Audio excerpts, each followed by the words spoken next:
Good afternoon. I'm Kevin Clements, Director of the Toda Peace Institute, and it gives me great pleasure to welcome you all to the first public conversation on the theme of cooperative security, arms control, and disarmament.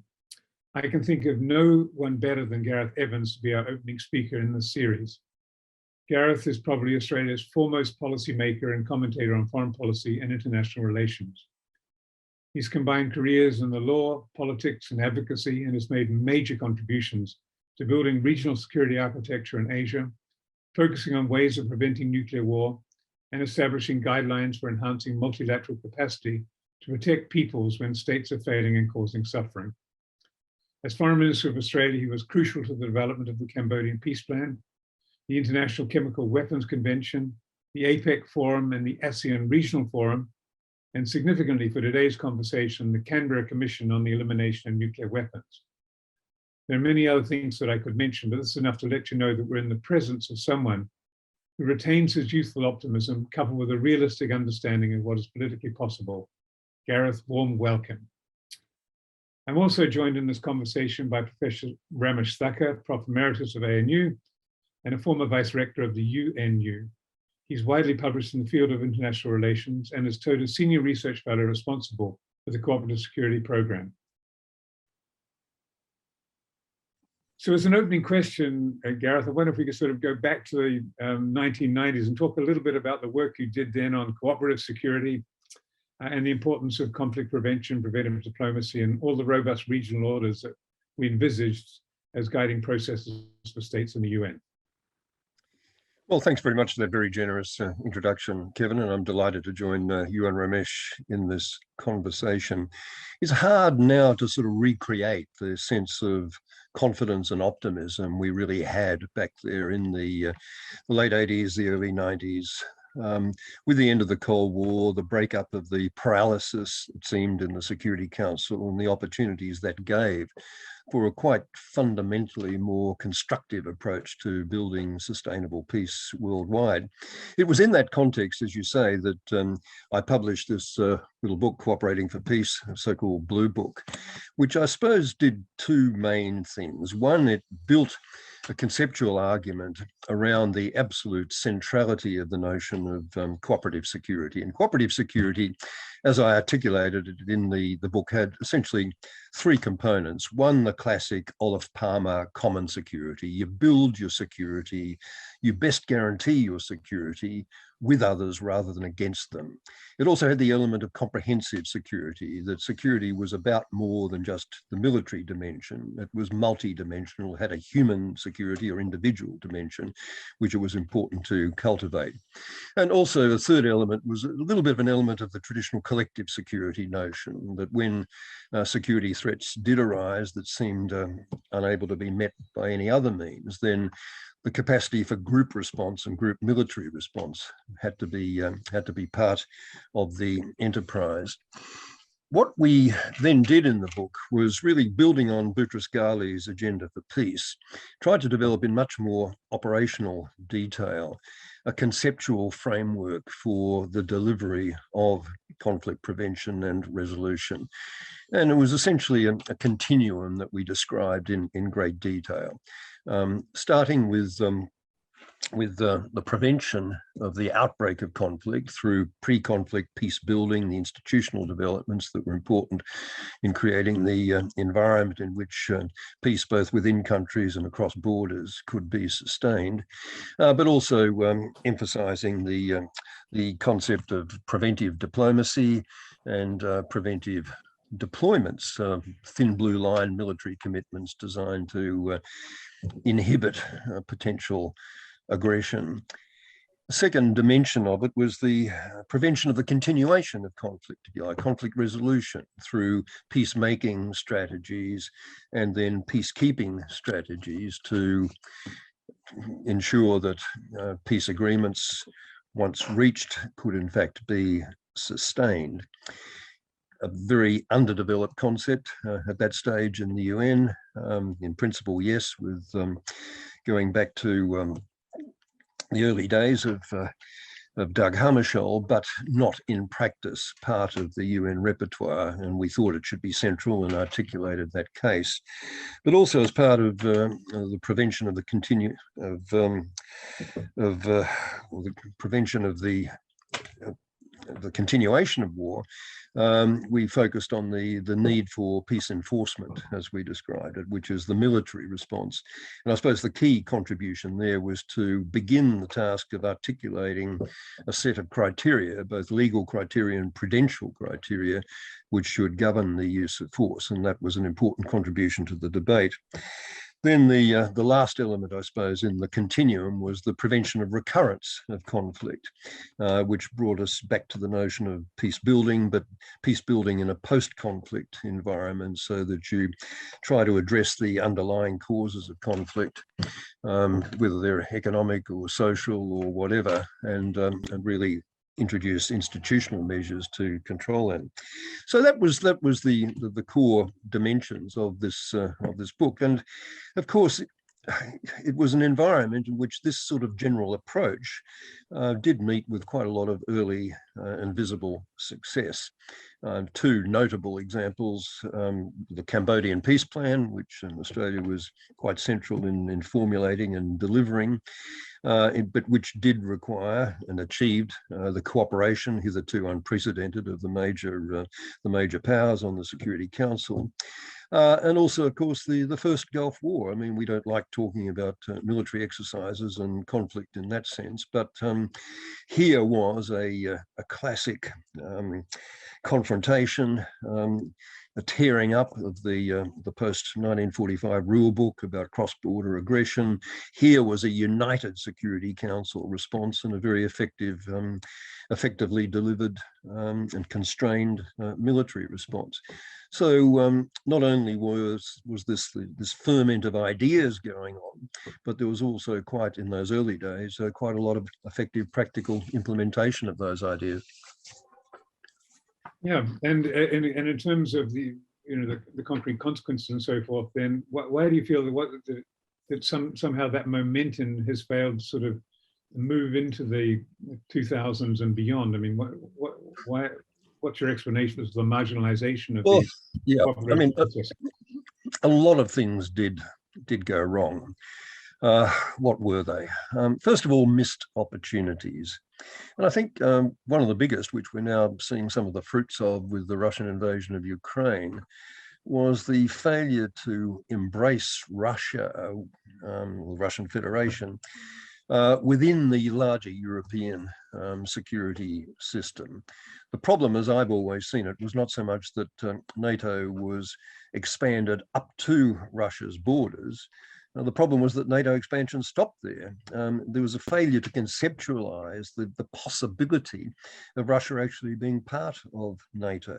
It was talked about a little bit around the edges, but it wasn't seriously pursued. There was just this inability to think beyond, the notion that Russia was them and the rest of us were us. And that was managed easily enough for a couple of decades, but we are seeing the fruits of that failure to embrace Russia within the European collective right now. A second problem, I think, was a failure to realize the full potential of the regional organizations.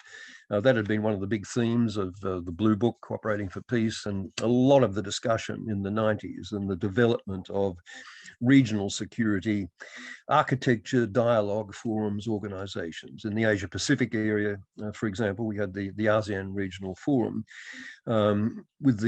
established in the early 90s with the hope that it would rapidly evolve into not just a confidence building dialogue mechanism, but a vehicle for effective conflict prevention and ultimately conflict resolution.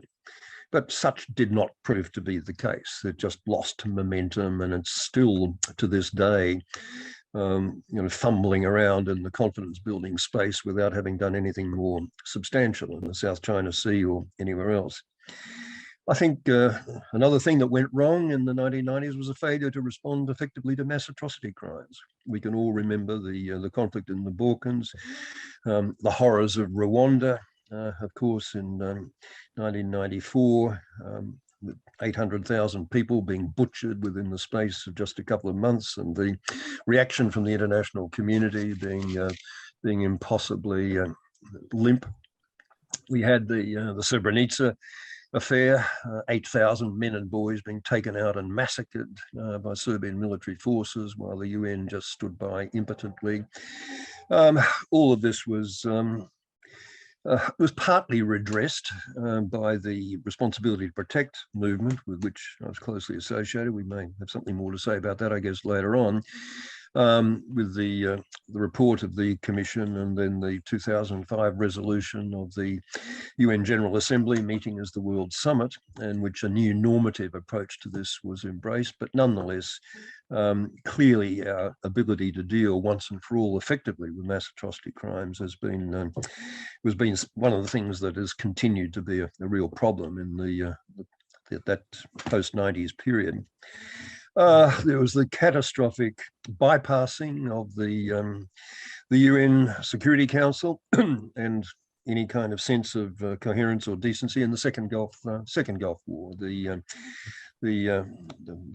US-led assault on Iraq, unsupported by any real evidence about weapons of mass destruction, possession, or human rights violations, while of a scale that would justify this kind of invasive response. They just, or any evidence of Iraq as a supporter of state terrorism, which justified, it just didn't happen. And this with consequences that we've been living with ever since. What else went wrong, or what happened? There was the big tectonic plate shift, obviously, with the rise of China, accompanied by an absolute unwillingness on the part of the United States to cede anything in the nature of primacy or preeminence. I think I've often quoted it, but there's a line that I heard Bill Clinton utter when 2 years after he left the presidency, 2002, at a private gathering I attended with him in California, in which he said, in this environment of the early 2000s, America's got two choices about the way in which we use this great and still, as it then was, unrivaled economic and military power. We can use that power to try to stay top dog on the global block in perpetuity. Or, this was obviously his preference, we could use that great and unrivaled power to create a world in which we are comfortable living when we're no longer top dog on the global block. And I thought that was a pitch perfect and very prescient acknowledgement of the reality of China's rise, which had then assumed nothing like the epic proportions that it now has, but nonetheless was a visible factor on the scene. And for America not to accommodate itself emotionally, intellectually to the reality of that rise and the co-equal status that China would eventually have, and America's failure to this day to accommodate itself, is the source of endless continuing problems. I think, and the final thing I would say is that's gone wrong is, and we can explore, I suppose, multiple possible explanations for this, is the rise of nationalism and the Trump has had a hell of a lot to do with this. The assertiveness that's been associated with Xi Jinping in China has manifestly reinforced it. We're seeing almost a caricature of it with Putin's behavior in Russia. But the ability of authoritarian nationalists to take over the national leadership, the policy reins in far too many countries around the world has fed into this lack of confidence in multilateral institutions, the United Nations. It's fed into an environment where it's been increasingly difficult to realize the ambitions that we all had back there in those golden optimistic days of the early 90s. Oh, great, very comprehensive response. In the context of the Russian invasion of Ukraine and the US Secretary of Defense's comment just last week that the whole point of this campaign wasn't just to preserve Ukrainian independence, but to weaken Russia, it would seem that Biden's pursuing the desire to be top dog again.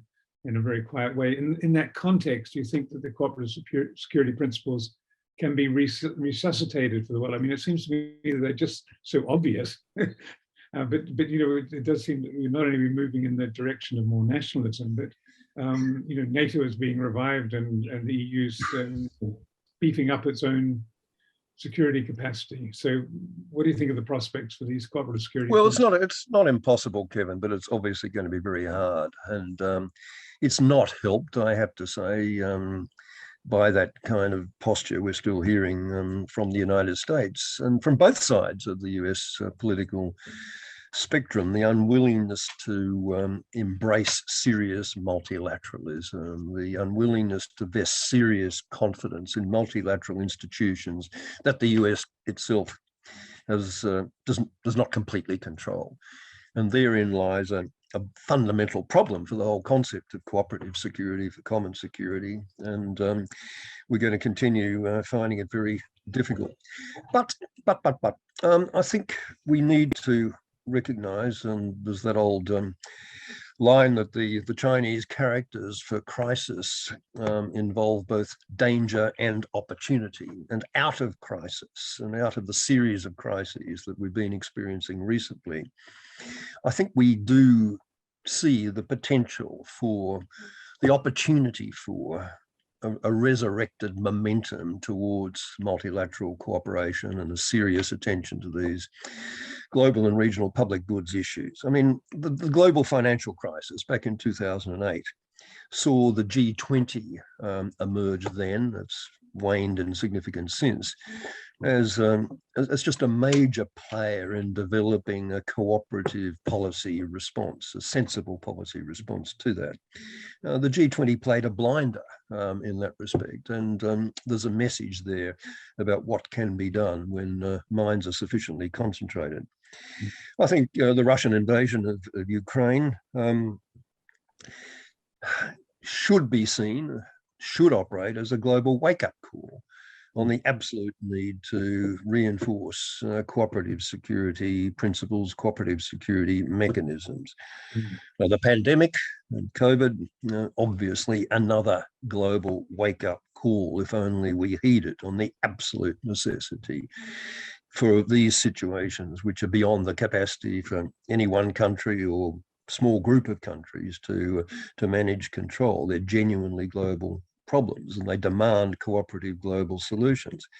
Climate change, quintessentially obvious, another example where the wake-up call is being heard, is being experienced, and I think we should have some confidence in the growing momentum right around the world, and even the most unlikely places, for serious response to that. So, out of crisis does arguably come opportunity.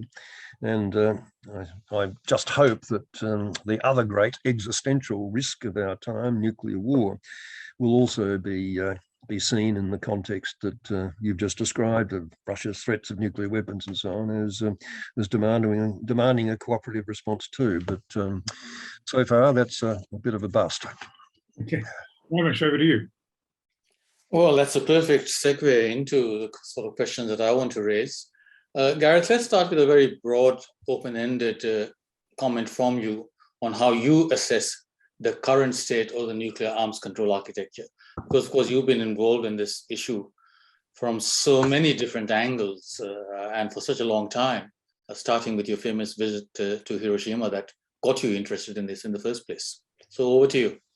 Well, as of you, Ramesh, and it's been a pleasure to work with you over the years in the Asia-Pacific Leadership Network on nuclear non-proliferation and disarmament and multiple other enterprises to try and get some sanity into the nuclear environment. Unfortunately, there's not much sanity visible at all now. The structure that we're dealing with, the situation we're dealing with, is pretty awful, just about any way in which you look at it.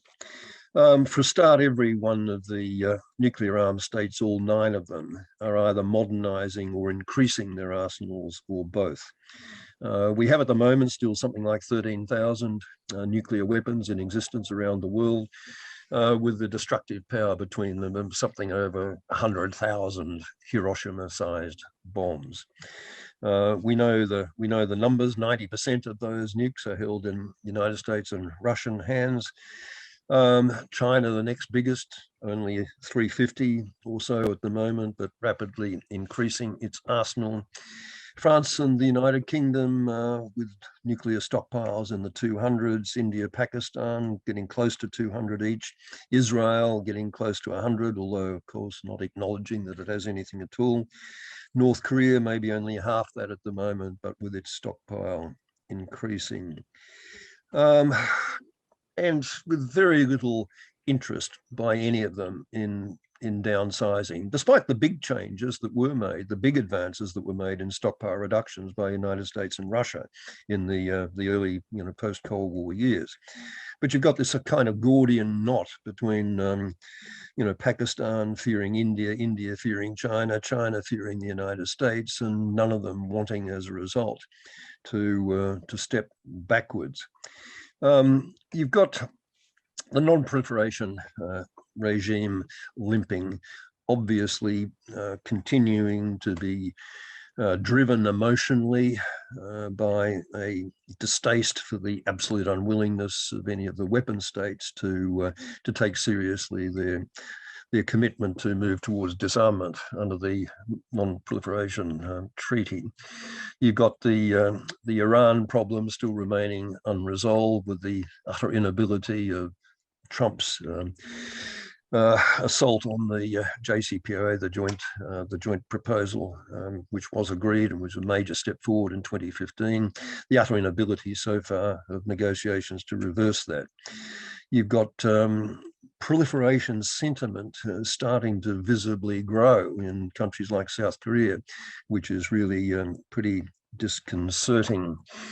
We have had the big normative step forward of the Treaty on the Prohibition of Nuclear Weapons, the Nuclear Test Ban Treaty, which has now come into force with the significant majority of the world's states supporting it. But of course, none of the nuclear armed states and none of the umbrella states that believe, for better or worse, that they're benefiting from the nuclear umbrella will have anything to do with the Prohibition Treaty. So it remains at best an aspiration rather than anything that's remotely likely to be operationally effective.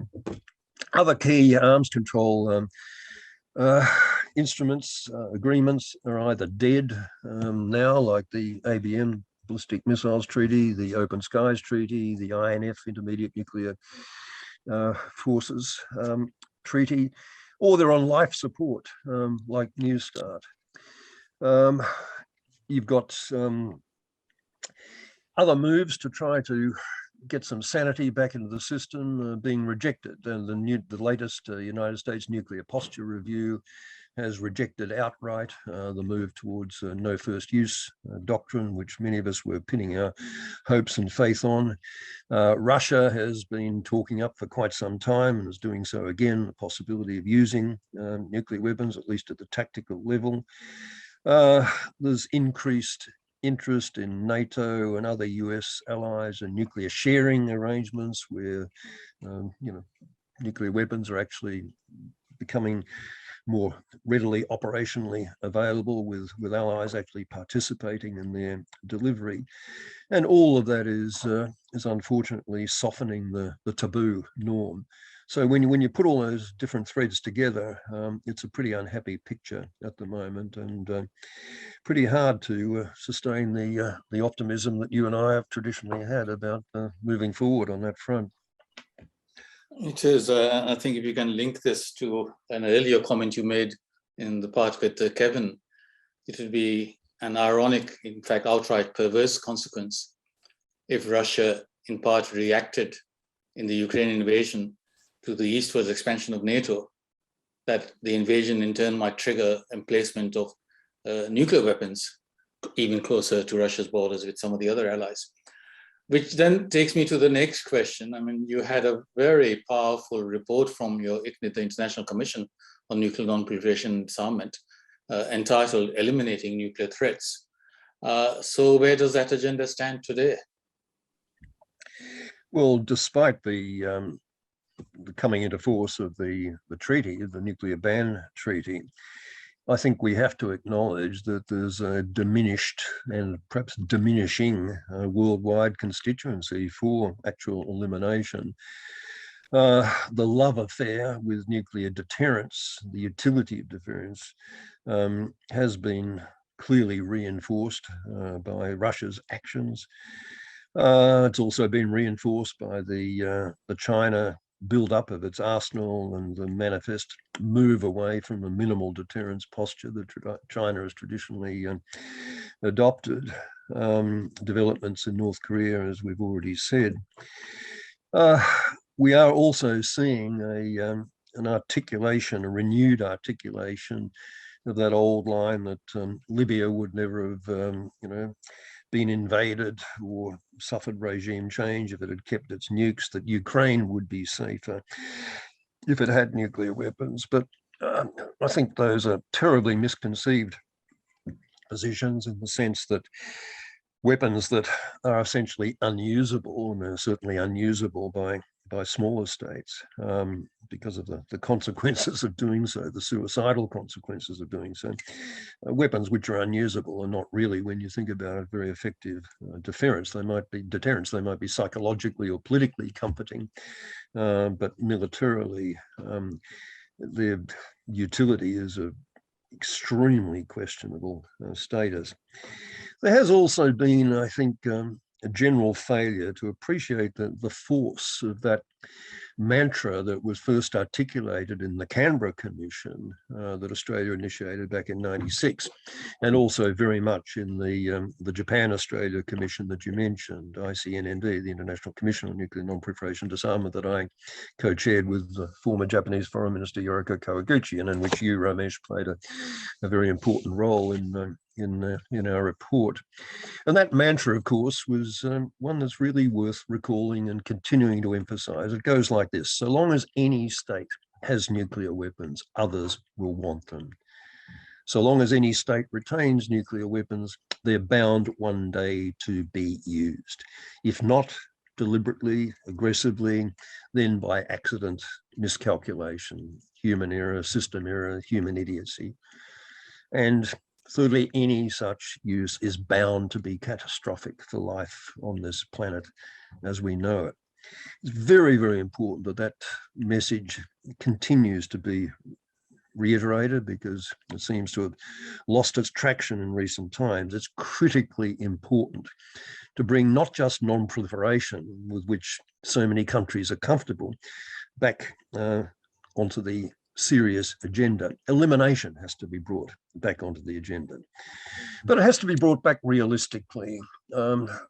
Just parroting the desirability of instant coffee elimination, or no global zero by 2025, global zero by 2030, and hammering that by itself, that's not likely to be very productive. And the best can indeed, in this context, as in so many others, can be the enemy of the good.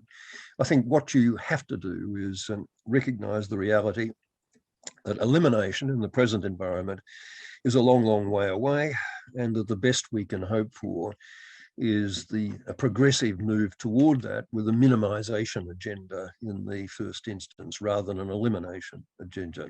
And that was the core theme, you'll recall, of the Australia-Japan ICNND, the need to focus very hard on a roadmap which would get us there step by step, and build a constituency, hopefully a self-reinforcing constituency over time, for what ultimately we must continue to embrace. And that's the goal of ridding the world of these most indiscriminately inhumane weapons ever invented.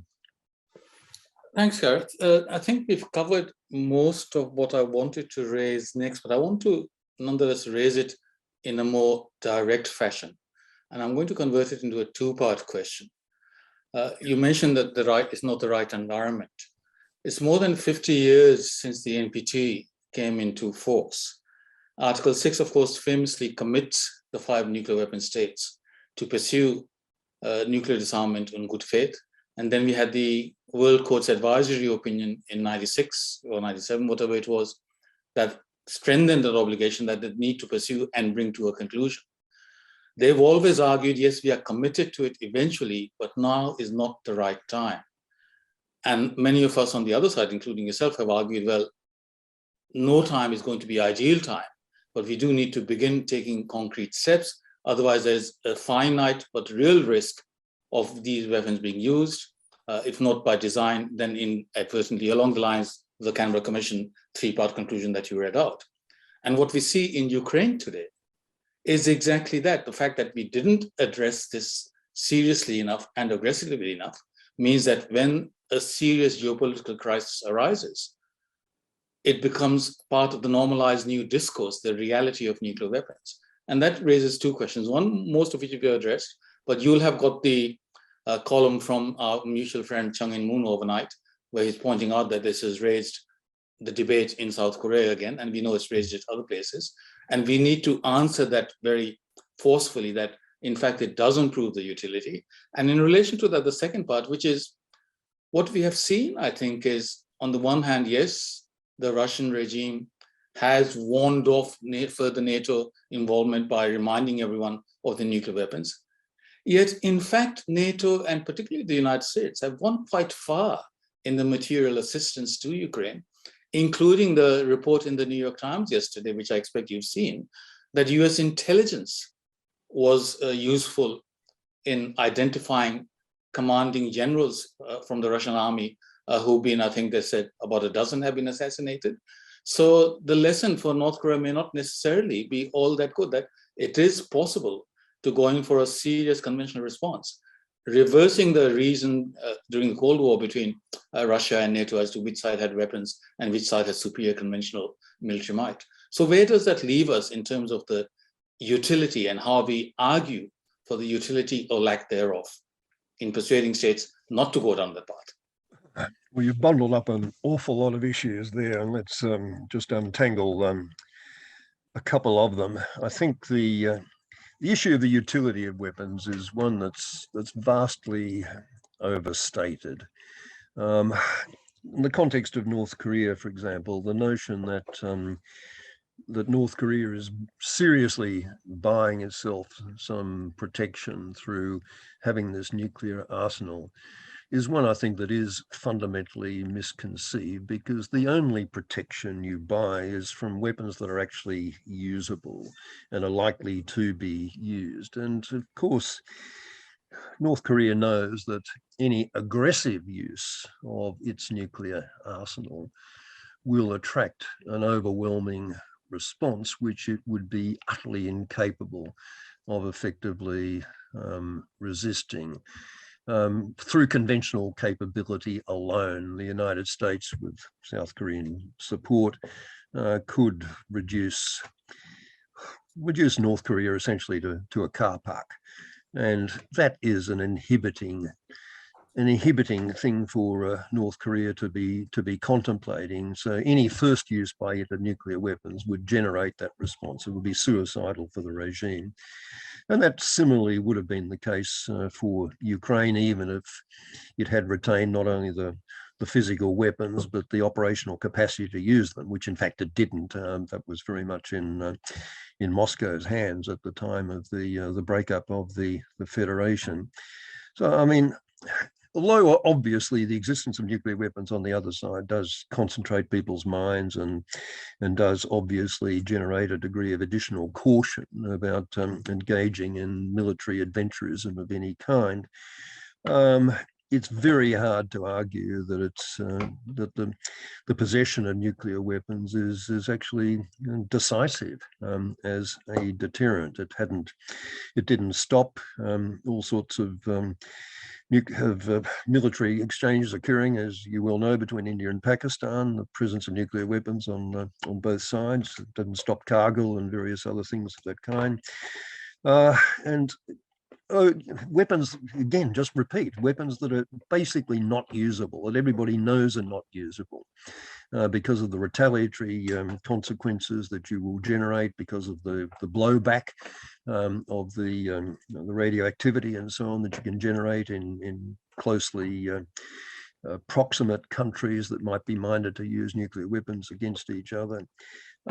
All of these things, militate against the utility of nuclear weapons. And I think, the best articulation of that argument was by those very fierce collection of Cold War realists, Kissinger, Schultz, Perry, and Nunn, in their famous series of Wall Street Journal articles, when they said that whatever might have been the utility, which they obviously believed in, of nuclear weapons in staving off catastrophe during the Cold War years, the risks associated with the possession by nuclear weapons of anyone in the current environment far outweigh any conceivable security benefits that flow from their possession. And we just know from the opening up of Cold War archives how close we came to catastrophe on multiple occasions through the inadvertency issues that we've talked about, the mistake issues, the human idiocy issues. So there it is. So in this environment,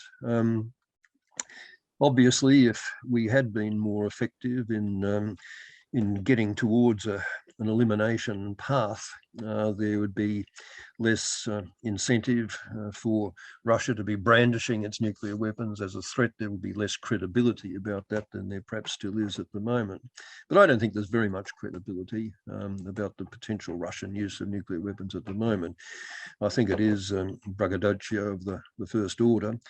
But one has to be careful about this. I was one of the many who didn't think Russia would actually invade Ukraine on a full-scale basis. I thought we were up for a bit of salami slicing, but not the kind of full-scale invasion that occurred. So maybe my judgment will be utterly unreliable when it comes to Putin using nuclear weapons. But I think in this present environment, I don't know whether you want to come onto this. I mean, what should our strategy be? I mean, I think it is quixotic to hope that we're going to move quickly anytime soon towards nuclear elimination. What we can hope for, all we can really hope for, is agreement on a serious nuclear risk reduction program. Well, I do want you to talk about that, particularly in the context of the nuclear calendar for the rest of the year. Next month, we have the first meeting of the states parties of the Nuclear Ban Treaty. Later on in the year, we have the convening, hopefully this time, of the oft-postponed 50th anniversary NPT review conference. Given that, you'd think that the two groups would actually pursue the vast majority of common elements they share, instead of opposing each other and in many cases vilifying one another. So given that, is nuclear risk reduction one way forward for bringing the two parts together in the shared agenda of reducing nuclear risks on the way to elimination of the weapons? Yeah, I think there is obviously a lot of potential common ground there, and it's that we must focus on. Again, not making the best of the enemy the good, not being too absolutist in our insistence on move toward nirvana, but just focusing on the step-by-step process. And I think there are four elements in risk reduction that are all crucially important. One of them is doctrine, getting people actually signed up to no first use, or a declaration of the sole purpose of nuclear weapons is to retaliate against their threatened use or their actual use by others. Unfortunately, the hopes that so many of us had that the United States would move in that direction, as foreshadowed both by President Obama and of course by President Biden and in past incarnations, unfortunately that hasn't borne fruit, and the nuclear umbrella states, Australia among them, have continued to sort of say to the United States, we're desperately anxious that you not give up any notion of using nuclear weapons other than in a retaliatory nuclear context. That's very disappointing, but I think the doctrine thing remains centre front in its importance. And unless we can get some degree of consensus among the existing nuclear armed states and those who sail with them on this, we're not going to make very much progress at all. But doctrine's not the only game in town. And of course, doctrine doctrinal statements by themselves, unaccompanied by other operational developments, may not have all that much credibility. The three other risk reduction measures that are very important in my mind are the other three Ds, apart from doctrine. There's deployment. At the moment, we have something like 4,000 of that stockpile of 13,000 nuclear weapons actively deployed. And so long as they are deployed and not needing to go through any elaborate process before they're actually usable, the risk of their inadvertent use is obviously very much higher. And just generally, it would be a huge confidence building measure if we could dramatically reduce the scale of those deployments, particularly by the United States and Russia. The third risk reduction measure that's crucial is de-alerting, taking the 2,000 or so weapons that are at the moment on extremely dangerous high launch alert status. In that status, because of the principle, if you've got an incoming wave of nuclear weapons coming at you, you've got to have the capacity to immediately retaliate before they land and knock out a lot of your own capability, use them or lose them. But therein lies the capacity for terrible mistakes to be made, and just about every sane analyst's agenda is doing something very, very serious about de-alerting. And the final D in risk reduction that would be important is simply decreased numbers.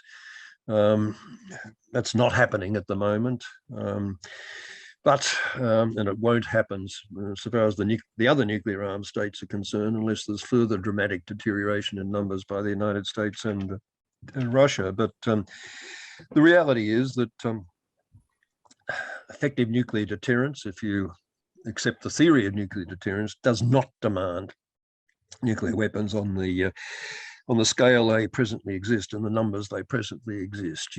Minimal deterrence can be very effective with dramatically lower numbers. We estimated in the Australia-Japan Commission that with supreme confidence in their utility, if you still believe in nuclear weapons, both the United States and Russia could go down to 500 weapons each, as compared with the 6,000 or 7,000 that each of them have at the moment. And of course, if the United States were to do that, there'd be much greater possibility, much greater probability of curbing the expansionist inclinations of China and the other nuclear armed states. So I think it's very, very important that we articulate those risk reduction measures and seriously campaign and advocate for them. The umbrella states in the Asia Pacific, in Europe, believing they're sheltering under the US nuclear umbrella, are especially important if we are to take forward any serious nuclear risk reduction agenda. Voices of our countries simply must be heard, and they haven't been for a long time. One other thing is important, I think, to focus on in this context, and that's the importance of the nuclear weapons-free zones around the world. Some of them still not fully operational because they haven't had complete buy-in from the nuclear armed states. But also in the context, for example, of getting some sanity into the Korean Peninsula situation, the concept of a Northeast Asian nuclear weapon-free zone, in which the nuclear-free status of South Korea, Japan, and a cooperating North Korea would be guaranteed by the other region's nuclear powers. These are all strategies that have been very carefully thought through and articulated by many analysts, and they need to get back onto the agenda, because just limping forward as we are in the present environment, going backwards on the aspirations for nuclear elimination is not a happy place to be. This conversation has been a good publicity event for several of your books and reports, Gareth. Let me bring in yet another one, a more recent one, but also, again, a very good one, Incorrigible Optimist. Oh, yes. To round off this topic, take us through why you remain committed to the cause and optimistic of success, assuming, of course, that you do. Well, I'm not as incorrigibly optimistic as I used to be, and when I rather bravely used that title for my memoir. And I'm certainly not as youthful as I used to be, having regard to Kevin's introduction in that respect. But I still believe that you have to be optimistic if you are to get any kind of sensible change on any of the sorts of topics that we're going to be talking about. Both optimism and pessimism are very self-reinforcing. Pessimism is self-defeating. If you're constantly looking on the dark side, what can go wrong, you're never likely to be very adventurous in policy terms. You're never likely to do anything that will make any difference at all. Whereas if you are an optimist by nature, you're constantly looking for the openings. You're constantly looking for what you can build on and reinforce. And basically, you just don't get out of bed in the mornings to do any of this stuff unless you believe that the change is possible. So I think it's very important to retain that spirit, as difficult as it sometimes is to harness and energize. And it's absolutely critical that we continue to campaign on these fronts. We're not going to get much joy top down from the leaderships as currently constituted of any of the nuclear states, but the peer group pressure that can be mounted internationally, nuclear umbrella states, as I've already identified, but many others as well, those countries that have been leading players in the development of the nuclear ban treaty and so on. It's very important that that momentum be sustained. And of course, it's equally important that the bottom-up pressure be sustained from civil society. By itself, it's unlikely to be able to make a fundamental difference despite all the efforts of anti-nuclear campaigners over so many decades. But without that bottom-up pressure, governments, and I know from having been in politics as long as I was, governments simply don't feel the same pressure on them to take positions, to actually act. So if nothing else, that visible community sentiment is tremendously important to sustain. So the basic message is, as frustrating as it is, as difficult it is, it's just really is important to maintain that spirit of optimism, because it's only in that context that anything is likely to happen. Well, I think Kevin's another fellow optimist. So Kevin, back to you. Yes. So I've got one question which flows out of the Russian invasion of Ukraine, which, as you and others felt, was intensely unlikely in the 21st century to have a sort of a war of aggression to kind of change boundaries and change regimes and so forth. I mean, in the light of that, what do you consider the future of warfighting to be? I mean, is this now giving an example to China in relation to Taiwan and other countries to start revisiting the old agreements about world order and national boundaries and borders, and what global institutions are capable of controlling and managing this really unwarranted example? Well, you're right, Kevin, that the Russian invasion, I think, came as a huge shock to us all, tearing up, as it really did, the 1945 rule book, the assumption that cost-benefit would always come out against major territorial aggression, with the experience of Iraq in 1991 and the reaction of the world to that behind us. We thought that should be a lesson to anyone minded to go down that particular path. Maybe there'd be some salami slicing of the kind that we saw with Georgia and Crimea in the last decade. But I think the assumption that we'd be back confronting the kind of naked cross-border aggression that we've seen now from Russia was pretty startling. But I think, again, maybe this is just the incorrigible optimist in me coming out, I still think, looking to the future and the prospect of further such war fighting, I think the prospect of cross-border aggression is much less likely for the future than it was in all the years up to World War II. I mean, technological developments, and I'm not talking about weapons of mass destruction, but precision-guided munitions, and now cyber, artificial intelligence, and all the implications of that. These technological developments mean that in the contemporary age, the scale of the horror, the scale of the misery that's associated with any fighting war is really exponentially greater than it was in the past. I mean, the World War I was exponentially greater than anything that had been seen in the 19th century. World War II was exponentially greater than World War I. But now, I mean, the scale of the destruction that's associated with almost any warfare is just is almost beyond contemplation. And I think what's been happening in Russia in Ukraine will reinforce the perception that even if the war had been pursued rather more efficiently than it has been by the Russian military so far, the scale of the destruction has still been so ugly, and the nature of the misery that's involved and the absence of any quick and clean solutions will be a wake-up call, or concentrate the minds of those in China that might have been, for example, minded to pursue a military case to be emboldened to take a military action against Taiwan. If I'm wrong about all of that, and any further conflict of a serious kind does break out, unfortunately, we can't hope for much by way of effective response from the existing global institutions. The United Nations Security Council paralysis through the use of the veto will be with us for the indefinite future.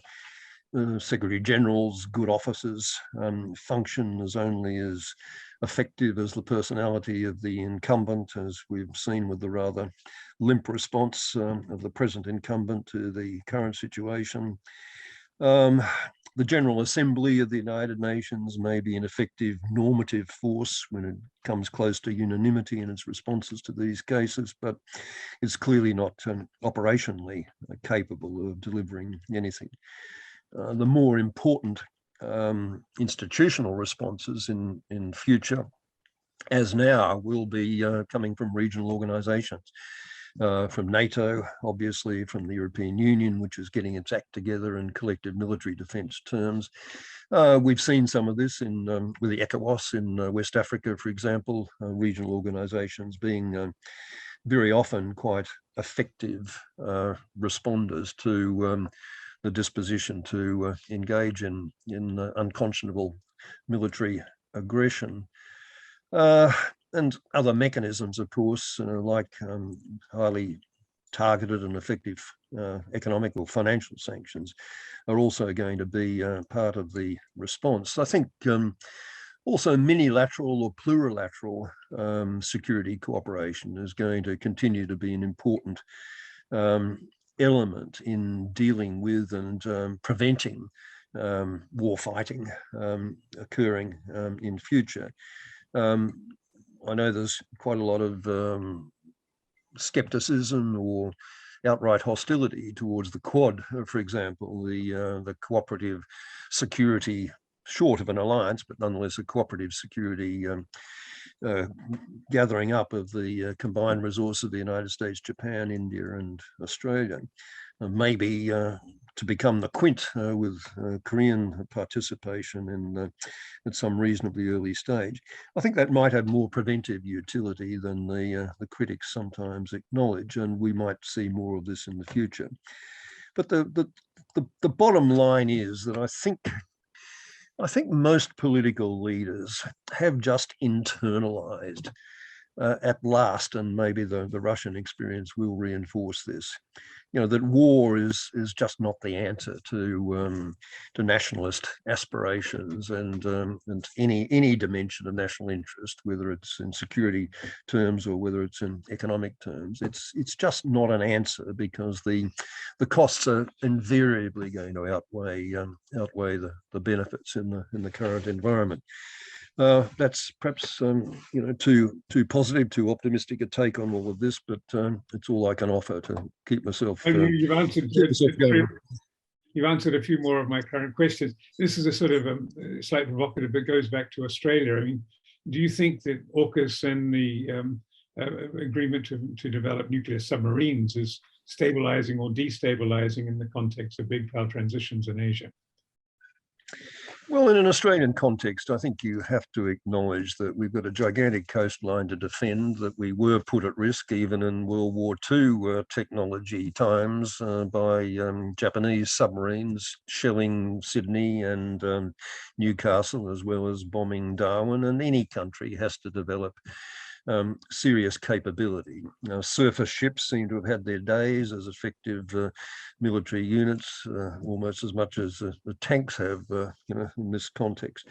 And the future in defensive capability terms does lie, I think, very much not only with effective air capability, but submarines for the indefinitely foreseeable future. So countries like Australia simply have to develop these capabilities, and nuclear propelled submarines, just by their very nature, have far more endurance, far more longevity, far more speed in getting to station, and far more effective deterrent and response capability than their conventional counterparts. I think that's the reality that we have to live with. The worry, of course, about AUKUS is that Australia will become so enmeshed in United States military decision-making as a result of possessing these machines that we will lose all our remaining independence, and that's deeply troubling, deeply disconcerting.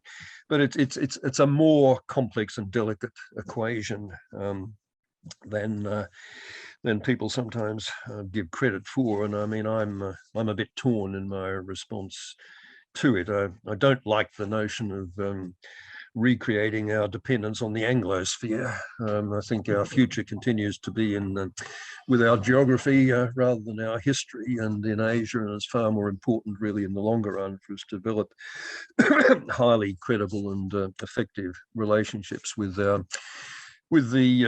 Japans and South Koreas and the Indias and the Indonesias and the Vietnams and so on of our region than it is relying on the heroes of yesteryear to preserve us from all contingencies. But AUKUS is a tricky one. But to the extent that it has given a little bit of a cautionary signal to China, and to the extent that China has been, whatever else one can say, just a little bit on the over-assertive kind in the way in which it's been behaving in the South China Sea and various other places recently.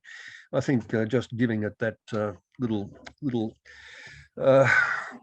message about the intention to push back against any overreach is an important one, and it's part of what I said before about the plurilateral and minilateral arrangements being, pretty important in preserving peace in the future, as much as some of them might make us uncomfortable.